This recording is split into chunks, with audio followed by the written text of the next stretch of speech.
अब अगर मैं आपको क्या करूँ, यहाँ पे मेरे इस मेन प्रोग्राम को रन करके दिखाऊं, तो रन करने के बाद आप देखो यहाँ पे मेरा आउट फोल्डर बन चुका है। तो इसका मतलब क्या है? इसका मतलब ये है कि देखो, जब भी हम जावा के प्रोग्राम को रन करते हैं तो रन करने के बाद क्या होता है, हमारी एक फाइल जनरेट होती है जिसका एक्सटेंशन होता है डॉट क्लास, राइट। तो इनिशियली हमारे प्रोग्राम का एक्सटेंशन क्या होता है, डॉट जावा। जब हम उसको रन करते हैं तो हमारी एक डॉट क्लास फाइल जनरेट होती है, राइट, जिसको हम बाइट फाइल भी कहते हैं। तो वो जो फाइल होती है वो जनरेट होने के बाद कहाँ जाती है, वो जाती है हमारे इस आउट फोल्डर के अंदर। तो आप देखो इस आउट फोल्डर के अंदर एक और फोल्डर है प्रोडक्शन करके। इस प्रोडक्शन फोल्डर के अंदर हमारे पास एक और फोल्डर है डमी प्रोजेक्ट नाम से। डमी प्रोजेक्ट किसका नाम है, जो हमारे प्रोजेक्ट का नाम है, वही इसने यहाँ पे क्या किया, उसी नाम से एक फोल्डर बना दिया है। अब इसके अंदर हम यहाँ पे जितनी भी क्लासेस बनाएंगे, उनको रन करेंगे, तो उन क्लासेस की जो बाइट फाइल जनरेट होगी वो सारी फाइल जो है इस फोल्डर में जाके बनेगी, ठीक है, सेव होगी एक तरीके से। तो यही काम है हमारे इस आउट फोल्डर का, ठीक है। अब यहाँ पे हमारे पास हमें पता है कि जो सोर्स फोल्डर है एसआरसी, इसका काम क्या है कि जितना भी हम यहाँ पे प्रोग्राम बनाएंगे, जितनी भी हम यहाँ पे फाइल बनाएंगे, वो सारी फाइल हम यहाँ पे इस एसआरसी फोल्डर के अंदर बनने वाली है, राइट। अब यहाँ पे हम आते हैं हमारे नेक्स्ट फाइल के अंदर, जो कि है हमारा डॉट गिट इग्नोर। अब ये गिट इग्नोर फाइल क्या होती है? तो अगर आपने यहाँ पे कभी गिट पे काम किया है या आपको पता है कि गिट क्या होता है, गिट बेसिकली क्या होता है कि मान लो एक वेबसाइट है, ठीक है, एक सर्वर है जहाँ पे हम क्या करते हैं, अपना कोड उठा के स्टोर करते हैं। अब यहाँ पे फायदा क्या है इस चीज का, कि जो दूसरा डेवलपर होगा, जो सेम प्रोजेक्ट पे काम कर रहा होगा, वो क्या करेगा, अपना कोड उठा के उसी फोल्डर में जाके सेव कर देगा, जो कि एक तरीके से क्लाउड पे स्टोर है ना। तो गिट बेसिकली एक तरह का टूल है, ठीक है। इसके थ्रू आप यहाँ पे वर्जन को कंट्रोल कर सकते हो। वर्जन यानी कि मान लो कि आप यहाँ पे जिस प्रोजेक्ट पे काम कर रहे हो वो है वर्जन 1, ठीक है। आपने क्या किया, उस प्रोजेक्ट को उठा के डाल दिया अपने क्लाउड पे, या क्लाउड से मतलब मेरा ये है कि यहाँ पे कुछ वेबसाइट होती है जैसे कि आपकी गिटलैब, गिटहब। इनका काम क्या होता है कि ये क्या करते हैं, आप यहाँ पे अपना अकाउंट बनाते हो, ठीक है। फिर अकाउंट बनाने के बाद आप यहाँ पे क्या करते हो, गिट कॉन्फ़िगर करते हो अपने प्रोजेक्ट के ऊपर।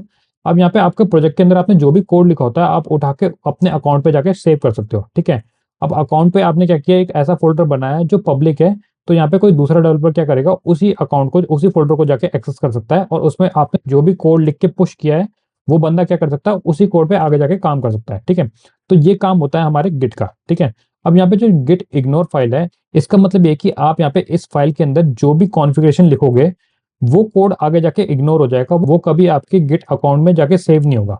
फॉर एग्जाम्पल कि अगर यहाँ पे मैं इस फाइल को ओपन करूँ, तो आप देखो यहाँ पे इसने लिखा है आउट स्लैश, उसके बाद यहाँ पे इसने क्या लिखा है, पाथ दिया है एक तरीके से हमारे आउट फोल्डर का। तो इसका मतलब ये है कि आप यहाँ पे जब भी गिट का यूज करोगे इस प्रोजेक्ट के कोड को पुश करने के लिए, आप यहाँ पे क्या कर रहे हो कि इस डॉट गिट इग्नोर फाइल के थ्रू इग्नोर कर रहे हो आउट फोल्डर को, ताकि उसका कोड जो है वो आगे जाके अपनी रिपोजिटरी में सेव ना हो, है ना, स्टोर ना हो एक तरीके से। तो यहाँ पे हम क्या करते हैं, उन सारे कोड को लिखते हैं जिनको हमें इग्नोर करना है एक तरीके से हमारी रिपोजिटरी पे भेजने से, ठीक है। अब यहाँ पे हमारे पास ये डॉट IML फाइल क्या है, इसके बारे में हम बात करते हैं। तो आप देखो सबसे पहले लाइन नंबर 1 पे क्या कह रहा है कि ये आपका XML वर्जन कौन सा है। तो ये पूरा जो कोड है एक तरीके से ये आपका XML कोड है, ठीक है ना, ये XML कोड का लिखने का तरीका है। तो यहाँ पे इसने बता दिया कि जो आपका XML वर्जन है वो है 1.0, ठीक है। अब दूसरी लाइन में अगर आप देखो, तो दूसरी लाइन में आपको बता रहा है कि जो आपका प्रोजेक्ट का कोड होने वाला है, वो होने वाला है जावा मॉड्यूल का, यानी कि जावा के ऊपर आप क्या कर रहे हो, यहाँ पे कोड लिख रहे हो, ठीक है। तीसरी लाइन पे आपको देखो ये क्या कह रहा है, ये कह रहा है कि यहाँ पे आपके पास कंपोनेंट है जिसका नेम है new module route manager, and यहाँ पे आगे क्या कह रहा है, इनहेरिट कंपाइलर आउटपुट ट्री। इसका मतलब ये है कि आप यहाँ पे जो भी कोड लिखोगे, जो भी कोड आप यहाँ पे लिखने के बाद रन करोगे, वो कोड कंपाइल होने के बाद कहाँ जाके सेव होगा, आपके इस आउट फोल्डर में जाके सेव होगा, ठीक है। उसके बाद अगर हम यहाँ पे लाइन नंबर 5 पे देखें, लाइन नंबर 5 से लेकर 7 तक हम देखें, तो यहाँ पे इसने क्या किया है, एक पाथ दिया है जिसमें इसने ये कहा है कि जो आपका एसआरसी वाला फोल्डर है उसमें आपका मेन कोड सेव होगा। एंड आगे हम यहाँ पे लाइन नंबर 8 पे देखें, जो कि हमारा ऑर्डर एंट्री टाइप है हमारा इनहेरिटेड जेडीके। इसका मतलब क्या है कि इसका मतलब ये है कि आप यहाँ पे जेडीके का जो वर्जन यूज कर रहे हो, उसके अंदर जितना भी कोड है आप यहाँ पे उसको यूज कर सकते हो अपने प्रोग्राम के अंदर, ठीक है। एंड लास्टली हमारी लाइन नंबर 9 पे ऑर्डर एंट्री का टाइप जो है हमारा source folder for test equal to false. इसका मतलब ये है कि यहाँ पे जो भी हम कोड लिख रहे हैं वो टेस्ट पर्पज से नहीं है, ठीक है। एक तरीके से जो भी हमने कोड लिखा है वो एक तरीके से प्रोडक्शन रेडी कोड है ना। आप यहाँ पे इसको सीधा रन करोगे, आउटपुट लोगे, एंड यहाँ पे आपको आउटपुट जो होगा कंसोल पे आएगा, ठीक है। तो इन शॉर्ट यहाँ पे जो हमारी डॉट IML फाइल है, ये भी बेसिकली एक तरीके से कॉन्फ़िगरेशन फाइल है। इसने यहाँ पे बेसिकली एक फॉर्मेट को डिफाइन कर रखा है, ठीक है। अगर हम यहाँ पे हमारे नए वाले प्रोजेक्ट पे जाएं, जहाँ पे हमने क्या देखा था, जहाँ पे हमने देखा था कि यहाँ पे भी हमारे पास एक्सटेंशन लाइब्रेरीज करके एक फाइल है, फोल्डर है, ठीक है। अब इस फोल्डर के अंदर आप देखो यहाँ पे बहुत सारा कोड है हमारे पास। अब ये कोड किसका है, ये कोड है हमारे जेडीके का, यानी कि जावा वालों का। अब यहाँ पे हमने जावा का कौन सा वर्जन इंस्टॉल किया था, हमने यहाँ पे इंस्टॉल किया था जावा का 26 वर्जन, राइट। तो यहाँ पे जावा 26 के अंदर जितना भी कोड है वो सारा यहाँ पे आपको दिख रहा हो। अब ये सारा कोड कहाँ है, ये हमारे इस एक्सटर्नल लाइब्रेरीज वाले फोल्डर के अंदर स्टोर है, ठीक है। अब यहाँ पे मैं वापस आता हूँ हमारे पुराने प्रोजेक्ट पे, तो आप देखो यहाँ पे एक्सटेंशन करके एक फोल्डर बना हुआ है, एंड यहाँ पे बना हुआ है हमारा स्क्रैचेस एंड कंसोल। अब इस स्क्रैचेस एंड कंसोल के अंदर हमारा एक्सटेंशन फोल्डर बना हुआ है।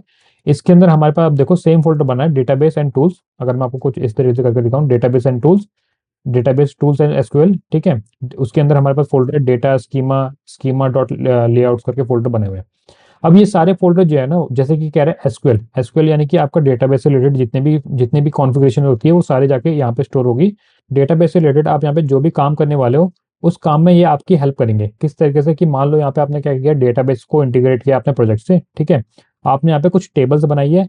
अब उस टेबल को मान लो, उस टेबल में जो भी डेटा है, आपको मान लो यहाँ पे उस टेबल का डेटा निकालना है, जेसन फॉर्मेट में निकालना है, किसी टेक्स्ट फाइल में निकालना है, एचटीएमएल फॉर्मेट में निकालना है। तो यहाँ पे हमारे इस एक्सटेंशन फोल्डर के अंदर अगर आप देखो यहाँ पे, अगर मैं आपको स्कीमा के अंदर दिखाऊं, तो यहाँ पे देखो डॉट ग्रूवी एक्सटेंशन करके यहाँ पे कुछ फाइलें बनी हुई है, राइट। अब ये फाइलें सारी है क्या, ये सारी फाइलें क्या है ना, इनके अंदर कुछ स्क्रिप्ट होती है जो बेसिकली हेल्प करती है आपके डेटाबेस रिलेटेड काम में। जैसे कि मैंने आपको बताया कि मान लो आपके पास डेटा ऐसा है कि आपको उस डेटा को आगे जाके एक्सपोर्ट करना है किसी जेसन फाइल में, एक्सएमएल फाइल में, तो यहाँ पे स्क्रिप्ट पहले से ही बनी हुई है। आपको यहाँ पे इन डॉट ग्रूवी फाइलों को यूज करना होगा, एंड यहाँ पे आपका काम जो है वो आसानी से कंप्लीट हो जाएगा, है ना। तो एक तरीके से आपका ये जो एक्सटेंशन फोल्डर है, ये आपकी तब हेल्प करेगा जब आप यहाँ पे डेटाबेस रिलेटेड काम करने वाले होंगे, ठीक है। तो आई होप कि अब आपको समझ में आ गया होगा कि यहाँ पे प्रोजेक्ट स्ट्रक्चर के अंदर जितने भी फोल्डर हैं, जितने भी फाइल्स हैं, जो हमारे आईडी ने हमको बना के दिए हैं, उन सबका एक्चुअली में पर्पस क्या है, क्या उनका यूज है, क्यों उसने हमको ये सारी फाइलें, ये सारे फोल्डर बना के दिए हैं, राइट। अब आने वाली कुछ वीडियोस में हम यहाँ पे ये देखने वाले हैं कि हम अपने प्रोजेक्ट को किस तरीके से मैनेज करेंगे, किस तरीके से हम यहाँ पे डिफरेंट डिफरेंट पैकेजेस बनाएंगे। हम सबसे पहले ये देखेंगे कि पैकेजेस क्या होता है, मॉड्यूल्स क्या होता है, फिर उन पैकेजेस को हमें किस तरीके से मैनेज करना है, कौन सी फाइल हमें किस पैकेज में जाके सेव करनी है, किस पैकेज में जाके एक तरीके से बनानी है हमको, है ना। वो सब चीजें जो हम आगे जाके वीडियो में देखेंगे। तब तक आपको क्या करना है, मेरे इस चैनल को सब्सक्राइब करना है, इस वीडियो को लाइक करना है और अपने दोस्तों को शेयर करना है जो जावा सीख रहे हैं, ताकि आपके साथ साथ वो भी कोडिंग को और अच्छे से समझ पाए। अब मैं मिलता हूँ आपको हमारी इस जावा की सीरीज की नेक्स्ट वीडियो में, तब तक के लिए कीप कोडिंग।